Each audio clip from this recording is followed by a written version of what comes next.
जय श्री कृष्ण। तो भगवत प्रेमियों, आज आपको इस वीडियो में गीता अध्याय 3 का अर्थ बताने वाले हैं। और गीता अध्याय 3 में 43 श्लोक हैं और इस अध्याय का जो नाम है वो है कर्मयोग। इस अध्याय को कर्मयोग से भी जाना जाता है। इस अध्याय में भगवान श्री कृष्ण ने अर्जुन को कर्म करने का आदेश दिया है और आपसे निवेदन है कि वीडियो को पूरा देखें और लाइक करें, शेयर करें और हमारे इस YouTube चैनल को सब्सक्राइब जरूर कर लें ताकि हम जब भी कोई आगे धार्मिक वीडियो अपलोड करें आप तक पहुंच जाए। और मैं आपको बताना चाहता हूं, मैं प्रत्येक दिन गीता जी का एक अध्याय अपने इस YouTube चैनल पर अपलोड करता हूं। तो आज आप गीता अध्याय 3 का अर्थ जानेंगे कि भगवान कृष्ण ने अर्जुन को क्या आदेश दिया और कर्म करने का कौन सा उपाय बताया है कि जिससे मनुष्य कर्म बंधन में नहीं बंधता। दो तरीके होते हैं कि एक मनुष्य अपना अगर कर्म करता है निष्काम भाव से तो वो मनुष्य कभी कर्म बंधन में नहीं बनता, और जो सकाम भाव से कर्म करता है, कोई उद्देश्य से कर्म करता है, तो वो कर्म बंधन में बंध जाता है और उसे भोग करना पड़ता है। तो ये भगवान कृष्ण ने जो उपाय बताया है वो आप इस वीडियो में जानेंगे। तो आपसे निवेदन है वीडियो को पूरा देखें। तो मैं आपको आगे 3 अध्याय का श्लोक बताने वाला हूं, अर्थ भी बताने वाला हूं। जय श्री कृष्ण। इस पर अर्जुन ने प्रश्न किया, हे जनार्दन, यदि कर्मों की अपेक्षा ज्ञान आपके श्रेष्ठ मान है तो फिर हे केशव मुझे भयंकर कर्म में क्यों लगाते हैं तथा आप मिले हुए से वचन से मेरी बुद्धि को मोहित सी करते हैं। इसलिए उस एक बात को निश्चय करके कहिए कि जिससे मैं कल्याण को प्राप्त हूं। देखिए, भगवान कृष्ण ने जो कहा है कि हे अर्जुन तू कर्म कर, तू कर्म बंधन में नहीं बंधेगा, और ये भी कहा है कि जो मनुष्य ऐसे कर्म करता है उसको भोग करना पड़ता है। तो इस वजह से अर्जुन की बुद्धि भ्रमित सी हो गई। अर्जुन को समझ में नहीं आ रहा था कि हम क्या करें। भगवान कृष्ण से अर्जुन ने कहा कि हे केशव, जो निश्चय पूर्वक कर्म हो जिससे मेरा कल्याण हो वो मेरे प्रति कहिए। तो भगवान कृष्ण क्या कहते हैं जरा ध्यान से सुने। इस प्रकार अर्जुन के पूछने पर भगवान श्री कृष्ण महाराज बोले, हे निष्पाप अर्जुन, इस लोक में 2 प्रकार की निष्ठा मेरे द्वारा पहले कही गई है, ज्ञानियों के ज्ञान योग से और योगियों के निष्काम कर्म योग से। अब वही बात आ रही जो मैं अभी आपको पहले बोला कि 2 योग है। अब सुनना कौन से हैं जिससे मनुष्य कर्म बंधन में नहीं बंधता है, और एक योग ऐसे जिससे कर्म बंधन में बंध जाता है। परंतु किसी भी मार्ग के अनुसार कर्मों को स्वरूप से त्याग करने की आवश्यकता नहीं है, क्योंकि मनुष्य न तो कर्मों के न करने से निष्कर्मता को प्राप्त होता है और न कर्मों के त्यागने मात्र से भगवत साक्षात रूप सिद्धि को प्राप्त होता है, तथा सर्वथा कर्मों का स्वरूप से त्याग हो भी नहीं सकता। भगवान कृष्ण कह रहे हैं कि मनुष्य चाहे कि मैं कर्म ना करूं, ऐसा कभी नहीं हो सकता। ऐसा कोई मनुष्य नहीं है कि कर्म ना करे। कर्म तो आपको करना ही पड़ेगा, हर हालत में आपसे कर्म बनेगा, क्योंकि कोई भी पुरुष किसी काल में क्षण मात्र भी बिना कर्म किए नहीं रहता है। कोई पुरुष किसी काल में किसी भी समय में कर्म करे, मतलब सोचे मैं कर्म नहीं करूंगा, ऐसा हो ही नहीं सकता। आप कर्म जरूर करेंगे और आपसे कर्म होगा। निस्संदेह सभी पुरुष प्रकृति से उत्पन्न हुए गुणों द्वारा परवश हुए कर्म करते हैं। इसलिए जो मूढ़बुद्ध पुरुष कर्म इंद्रियों को हट से रोककर इंद्रियों के भोगों में को मन से चिंतन करता रहता है वह मिथ्याचारी अर्थात दंभी कहा गया है। तो भगवत प्रेमियों, यह समझने की बात है कि जैसे कोई व्यक्ति मान लीजिए कि पूजा पाठ करता है, भगवान की भक्ति करता है, और उसने कहा है कि मैं शादी नहीं करूंगा, विवाह नहीं करूंगा, मैं भगवान की भक्ति करूंगा, तो वो भगवान की भक्ति तो कर रहा है, मंदिर में जाकर घंटी बजा रहा है, लेकिन जब वो नेत्र बंद करके ईश्वर का ध्यान करता है, ध्यान योग करता है, तो उसके मन में मतलब बहन बेटी के प्रति, किसी स्त्री के प्रति मन में लालसा बनी रहती है। यानी कि भक्ति कर रहा है लेकिन उसका मन मतलब उसकी इंद्रियां भटक रही हैं। ठीक है, तो ऐसे व्यक्ति को, ऐसे मनुष्य को पाखंडी कहा गया, दंभी कहा गया, जो सिर्फ भक्ति का ढोंग करते हैं, ऊपर से दिखावा करते हैं, लेकिन अंदर से उनके मन में सिर्फ और सिर्फ वासना होती है। और हे अर्जुन, जो पुरुष मन से इंद्रियों को वश में करके अनासक्त हुआ कर्म इंद्रियों से कर्मयोग का आचरण करता है वह श्रेष्ठ है। इसलिए तू शास्त्र विधि से नियत किए हुए सुधर्म कर्म को कर, क्योंकि कर्म न करने की अपेक्षा कर्म करना श्रेष्ठ है तथा कर्म न करने से तेरा शरीर निर्वाह भी नहीं सिद्ध होगा। भगवान कृष्ण कह रहे हैं कि हे अर्जुन, कर्म तो करना ही पड़ेगा। यदि तू कर्म नहीं करेगा तो तेरा शरीर का लेने का, ये शरीर जो भगवान ने दिया है, इसका फिर कोई अर्थ नहीं निकलता है। हे अर्जुन, बंधन के भय से भी कर्मों का त्याग करना योग नहीं है। मतलब बंधन में ये मत सोचो अरे मैं ये कर्म करूंगा तो मैं बंधन में बंध जाऊंगा, ये भय होता है, इसलिए त्याग करना योग नहीं है। तो सोचो कि मैं ये काम करूंगा तो ये वैसे भी मुझे इसका फल मिलेगा, या मुझे इसका पुण्य मिलेगा या पाप मिलेगा, इसका भय निकालो। कर्म तो करना ही पड़ेगा, क्योंकि यज्ञ अर्थात विष्णु के निमित्त किए हुए कर्म के सिवा अन्य कर्म में लगा हुआ ही यह मनुष्य कर्मों द्वारा बंधता है। आगे बात भगवत प्रेमियों कि मनुष्य कर्मों के द्वारा ही बंधता है, लेकिन किस प्रकार कर्म करे कि बंधे ना बंधन में, वो आप आगे सुने। इसलिए हे अर्जुन, आसक्ति से रहित हुआ उस परमेश्वर के निमित्त कर्म का भली प्रकार आचरण कर। कर्म न करने से तू पाप को भी प्राप्त होगा। यदि तुम कर्म नहीं करोगे तो पाप को प्राप्त हो जाओगे, ये भगवान कृष्ण ने कहा है। क्योंकि प्रजापति ब्रह्मा ने कल्प के आदि में यज्ञ सहित प्रजा को रचकर कहा कि इस यज्ञ द्वारा तुम लोग वृद्धि को प्राप्त हो, और यह यज्ञ तुम लोगों की इच्छित कामनाओं को देने वाला होवे, तथा तुम लोग इस यज्ञ द्वारा देवताओं की उन्नति करो और वे देवता लोग तुम लोगों की उन्नति करें। कहने का भाव यह भगवान कृष्ण का कि तुम यज्ञ करो, भगवान की भक्ति करो, देवताओं का पूजन करो। देवताओं की तुम भक्ति करोगे तो देवता तुम्हारी जो मनोकामना है, जो तुम्हारी आवश्यकता है, उनको पूरा करेंगे। एक दूसरे से जुड़ते रहो, तुम उनकी भक्ति करोगे, वे तुम्हें भक्ति के बल में फल में आपको फल प्राप्त देंगे। जो आपकी इच्छा है, जो आपको चाहते हैं, वो आपको भक्ति के फल स्वरूप में आपको प्राप्त हो जाएगा। वे देवता लोग तुम लोगों की उन्नति करें। इस प्रकार आपस में कर्तव्य समझकर उन्नति करते हुए परम कल्याण को प्राप्त होगे, तथा यज्ञ द्वारा बढ़ाए हुए देवता लोग तुम्हारे लिए बिना मांगे ही प्रिय भोगों को देंगे।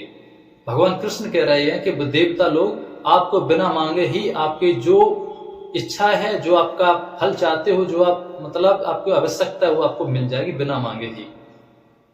उनके द्वारा दिए हुए भोगों से जो पुरुष इनके लिए बिना दिए ही भोगता है वह नित्य चोर है। भगवान का कहना है कि देवताओं ने जो आपको दिया, आपको प्राप्त हुआ, आप उसको भोग ही ना करें, आप उसका प्रयोग ही ना करें तो आप चोर हैं। कारण है कि यज्ञ से शेष बचे हुए अन्न को खाने वाले श्रेष्ठ पुरुष सब पापों से छूटते हैं, और जो पापी लोग अपने शरीर पोषण के लिए ही पकाते हैं वे तो पाप को ही खाते हैं। क्योंकि संपूर्ण प्राणी अन्न से उत्पत्त होते हैं, और अन्न की उत्पत्ति वृष्टि से होती है, तथा वृष्टि यज्ञ से होती है, और वह यज्ञ कर्मों से उत्पन्न होने वाला है, तथा उस कर्म को तू वेद से उत्पन्न हुआ जान। भगवत प्रेमियों, ये बहुत बड़ी बात हो रही है।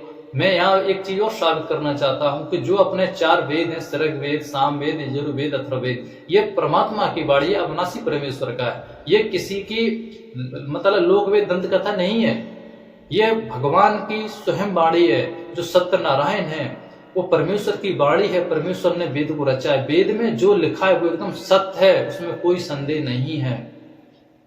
तो लिखा है कि उस कर्म को तू वेद से उत्पन्न हुआ जान, और वेद अविनाशी परमात्मा से उत्पन्न हुआ है। इससे सर्वव्यापी परम अचर परमात्मा सदा ही यज्ञ में प्रतिष्ठित है। हे पार्थ, जो पुरुष इस लोक में इस प्रकार चलाए हुए सृष्टि चक्र के अनुसार नहीं बरतता, अर्थात शास्त्र अनुसार कर्मों को नहीं करता, वह इंद्रियों के सुख को भोगने वाला पापायु पुरुष व्यर्थ ही जीता है।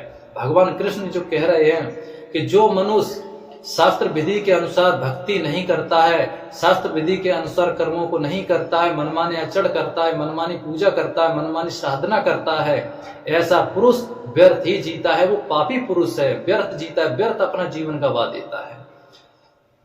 परंतु जो मनुष्य आत्मा में ही प्रीति वाला और आत्मा में ही तृप्त तथा आत्मा में ही संतुष्ट होवे, उसके लिए कोई कर्तव्य नहीं है। क्योंकि इस संसार में उस पुरुष के किए जाने से भी कोई प्रयोजन नहीं है, और ना किए जाने से भी कोई प्रयोजन नहीं है, तथा इसका संपूर्ण भूतों में कुछ भी स्वार्थ का संबंध नहीं है, तो भी उसके द्वारा केवल लोक हितार्थ कर्म किए जाते हैं। इससे तू अनासक्त हुआ निरंतर कर्तव्य कर्म का अच्छी प्रकार आचरण कर, क्योंकि अनासक्त हुआ पुरुष कर्म करता हुआ परमात्मा को प्राप्त होता है। भगवान कृष्ण का कहना है कि अनासक्त हुआ कर्म करो तो आपको कर्म बंधन नहीं बनेंगे, और अंत समय में जब आप यहाँ से जाओगे तो सीधा परमेश्वर की शरण में जाओगे। आपका ना कोई पुण्य बनेगा ना ही कोई पाप बनेगा, और अपने धर्म के अनुसार जो हम यहाँ कर्म करते हैं हमें उसका कोई पाप नहीं लगेगा। ये भगवान श्री कृष्ण अर्जुन से कह रहे हैं। अब आगे क्या कह रहे हैं जरा ध्यान से सुने।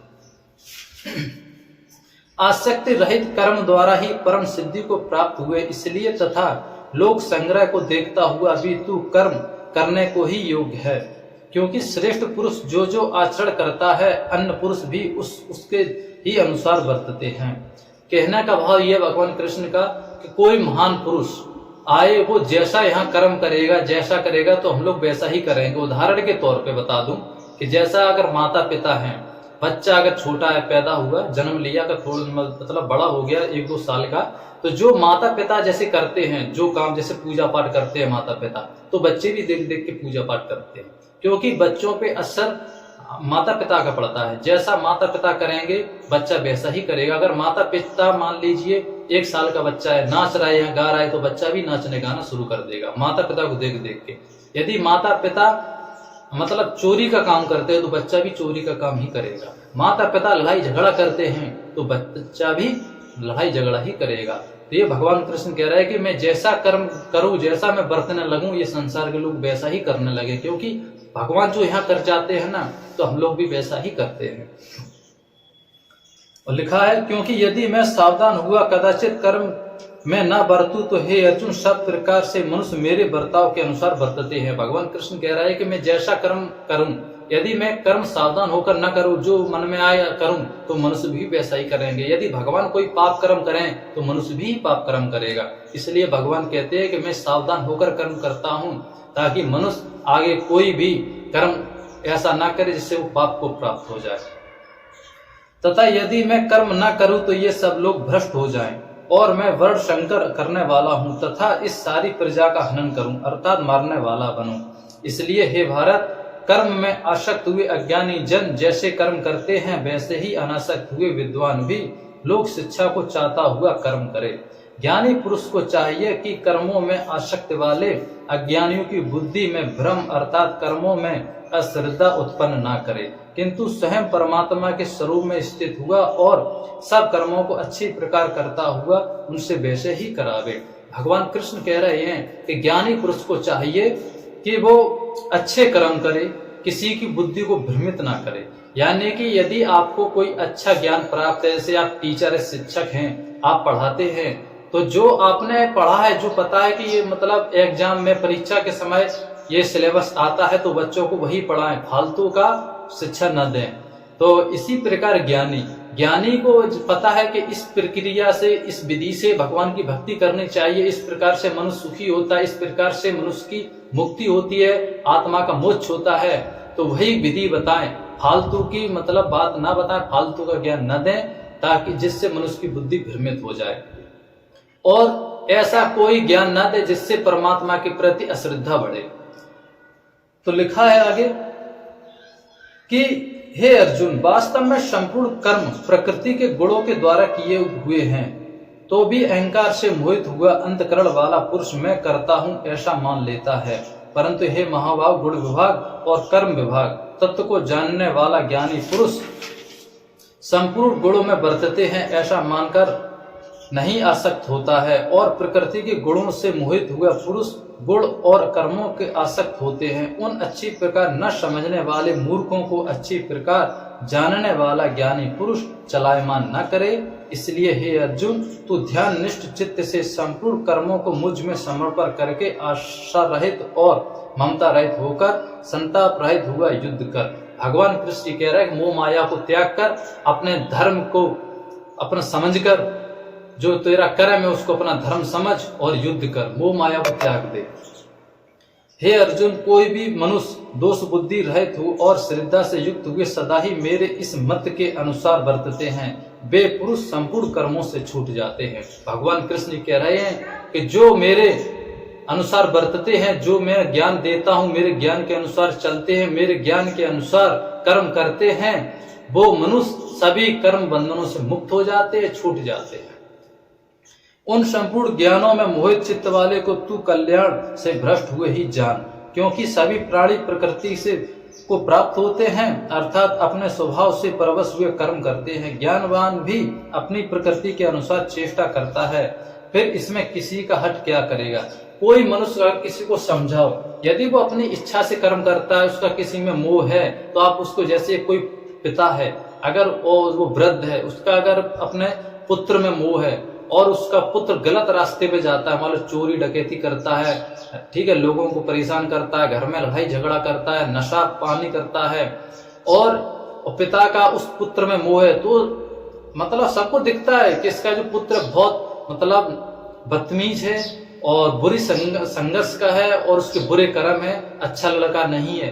लेकिन उस पिता का उस पुत्र में मोह है, तो आप उस पिता को कितना भी समझाना, वो नहीं समझने वाले हैं, क्योंकि उस पिता का उस पुत्र में मोह है। यही भगवान कह रहे हैं। तो आगे लिखा है कि इसलिए मनुष्य को चाहिए कि इंद्रियों के अर्थ में अर्थात सभी इंद्रियों के भोगों को स्थित जो राग और द्वेष है, उन दोनों को बस में नहीं होवे, क्योंकि इसके वे दोनों ही कल्याण मार्ग में विघ्न करने वाले महान शत्रु हैं। इसलिए उन दोनों को जीत कर सावधान हुआ स्वधर्म आचरण करे, क्योंकि अच्छी प्रकार आचरण किए हुए दूसरे के धर्म से गुण रहित भी अपना धर्म अति उत्तम है। यानी कि दूसरा कोई धर्म बताए या कोई विधि बताए, उसको त्याग कर जो अपना धर्म, उसको श्रेष्ठ समझना चाहिए, और अपना धर्म ही उत्तम होता है। जैसे क्षत्रिय का धर्म होता है दूसरे की सहायता करना, रक्षा करना। यदि क्षत्रिय है कोई, उसकी शरण में कोई आता है, कहता है हमारी मदद करो, हमारी रक्षा करो, तो क्षत्रिय का धर्म ये होता है उसकी रक्षा करे, चाहे वो जाति का हो या परजात का हो, चाहे वो अपने देश का हो या विदेश का हो। क्षत्रिय का धर्म यही होता है कि क्षत्रिय की जो शरण में आया है उसकी रक्षा करे। इस पर अर्जुन ने पूछा कि हे कृष्ण, फिर यह पुरुष बलात् लगाए हुए सरस न चाहता हुआ भी किससे प्रेरा हुआ पाप का आचरण करता है। इस प्रकार अर्जुन के पूछने पर श्री कृष्ण महाराज बोले कि रजोगुण से उत्पन्न हुआ यह काम ही क्रोध है, यही महाअसन अर्थात अग्नि के सदृश भोगों से न तृप्त होने वाला और बड़ा पापी है। भगवान कृष्ण कह रहे हैं कि हे अर्जुन, रजोगुण से उत्पन्न हुआ काम ही क्रोध है। मैं आपको बताना चाहूंगा कि 3 गुण हैं। रजोगुण ब्रह्मा जी है, सतोगुण विष्णु जी, तमोगुण शिव जी हैं। तो रजोगुण से उत्पन्न हुआ जो काम वासना होती वही क्रोध है। और कह रहे हैं कि इस विषय में इसको ही तू बैरी जान। जैसे धुएं से अग्नि और मल से द्रवण ढका जाता है तथा जेर से गर्भ ढका हुआ है, वैसे ही उस काम के द्वारा यह ज्ञान ढका हुआ है। भगवान कृष्ण कह रहे हैं कि जैसे धुएं में अग्नि छिप जाती है, कहीं आग जल रही हो और चारों तरफ धुआं हो तो अग्नि नहीं दिखती, सिर्फ धुआं ही धुआं दिखता है। ठीक इसी प्रकार मल से दर्पण मतलब मिट्टी से जैसे शीशा ढक जाए ना तो वह दिखता नहीं है अंदर, ठीक इसी प्रकार जेर से जैसे गर्भ ढका हुआ है, वैसे ही उस काम के द्वारा, ये वासना के द्वारा, 3 गुणों के द्वारा जो परमानंद का ज्ञान है वो ढका हुआ है। और हे अर्जुन, इस अग्नि सदृश न पूर्ण होने वाला कामरूप ज्ञानियों की नित्य बैरी से ज्ञान ढका हुआ है।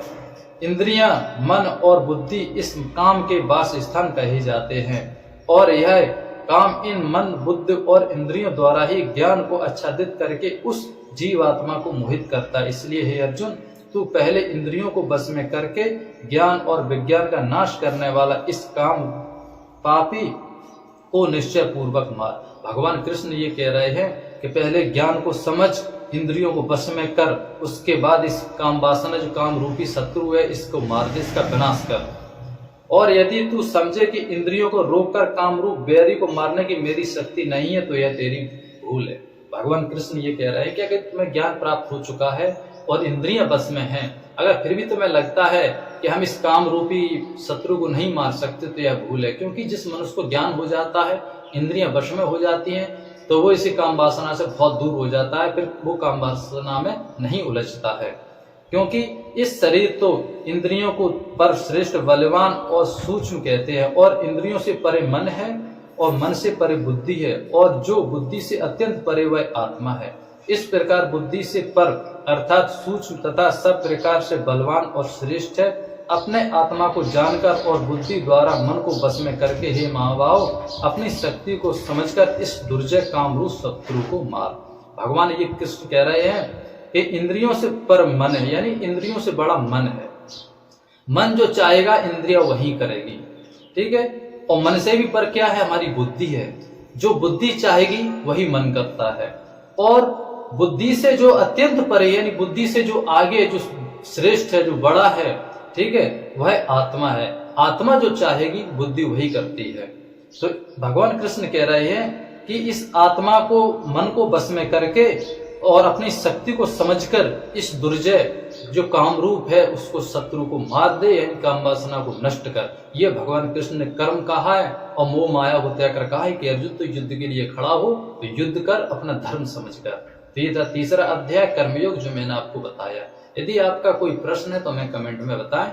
ये तीसरा अध्याय कंप्लीट हुआ। इस तीसरे अध्याय में कर्मयोग नाम है। इस तीसरे अध्याय में 43 श्लोक है जो मैंने आपको सुनाए हैं। जय श्री कृष्ण।